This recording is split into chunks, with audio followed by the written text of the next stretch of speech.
हेडलाईन्सचे प्रायोजक आहे NBC bearings, लांब पळण्यासाठी। प्रफुल्ल पटेल यांच्या घरी एकनाथ शिंदे, देवेंद्र फडणवीस आणि अजित पवारांची बैठक सुरू। अमित शहांच्या भेटीआधी बैठक सुरू। एनडीएच्या प्रतिनिधींकडून राष्ट्रपतींकडे सत्ता स्थापनेचा दावा। पंतप्रधान मोदी 9 तारखेला संध्याकाळी 6:30 वाजता तिसऱ्यांदा शपथ घेणार। राष्ट्रपती भवनामध्ये पार पडणार शपथविधी सोहळा।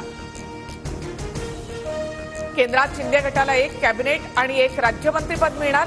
केंद्रीय मंत्रिपदासाठी श्रीकांत शिंदे, संदीपान भुमरे, श्रीरंग पारणी, प्रतापराव जाधव, धैर्यशील माने यांची नावं चर्चेत। सूत्रांची माहिती। केंद्रात अजित पवारांच्या राष्ट्रवादीला 1 मंत्रिपद मिळणार। मंत्रिपदासाठी प्रफुल्ल पटेल, सुनील तटकरे यांच्या नावाची चर्चा। सूत्रांची माहिती। मोदींनी देशाची सेवा केली, नितीश कुमार यांच्याकडून मोदींचं कौतुक। तर भविष्यात विरोधकांच्या सर्व खासदारांचा पराभव होणार, नितीश कुमार यांचा दावा।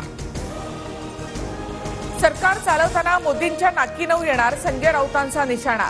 तर नितीश बाबू आणि चंद्राबाबू सर्वांचेच आज तुमचे उद्या आमचे असतील, राऊतांचा खोचक टोला। ईव्हीएम जिवंत आहे की मेलं? ईव्हीएमवर विरोधक आता गप्प का? ईव्हीएम विरोधात पुढील 5 वर्ष काही ऐकायला मिळणार नाही, मोदींचा विरोधकांना टोला। शिंदेचे 6 आमदार ठाकरे गटाच्या संपर्कात। ठाकरे गटाच्या वरिष्ठ नेत्यांची माहिती। लवकरच ठाकरेंच्या उपस्थितीमध्ये पक्षप्रवेश।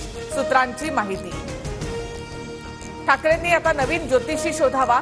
शिंदेचे आमदार ठाकरेंच्या संपर्कात असल्याच्या दाव्यावर मुख्यमंत्री शिंदेंचं प्रत्युत्तर।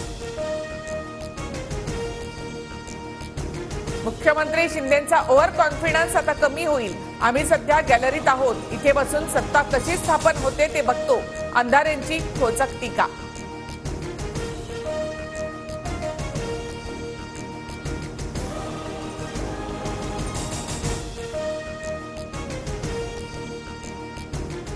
हेडलाईन्सचे प्रायोजक आहे एनबीसी बेरिंग्स, लांब पळण्यासाठी।